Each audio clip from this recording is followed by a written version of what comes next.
Welcome to the Joe Show. Today, we will relate some topics in physics, which will cover some basic algebra, and relate it to chemistry. The thing about thermochemistry, the word thermo means heat.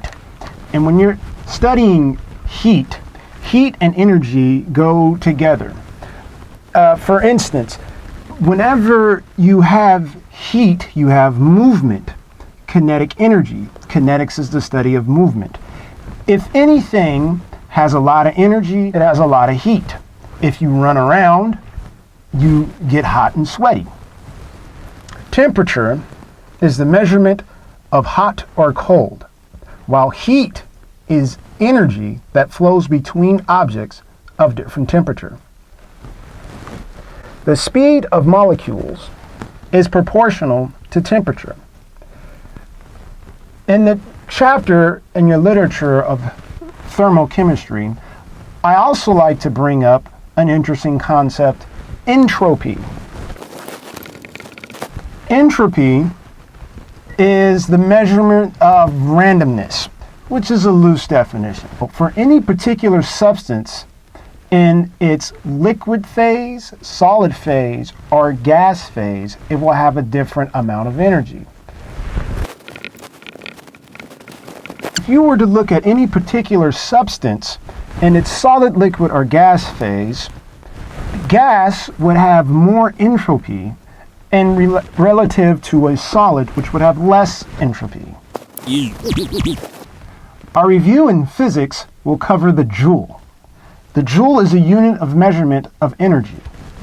A joule is defined by a Newton meter, or force times distance. A Newton is a unit of measurement for force.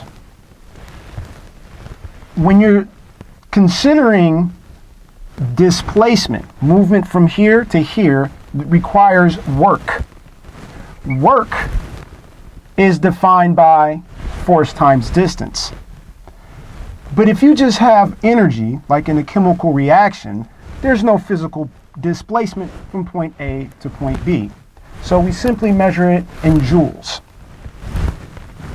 Work can also be defined as mass times acceleration times distance. And it's easy to remember because work is equal to mad. Force, which has a unit measurement in newtons, is equal to mass times acceleration.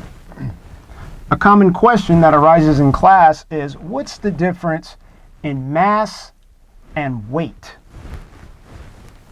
Your weight is based on gravity. Your weight is a force. And in this case, the acceleration is gravity. Mass times gravity.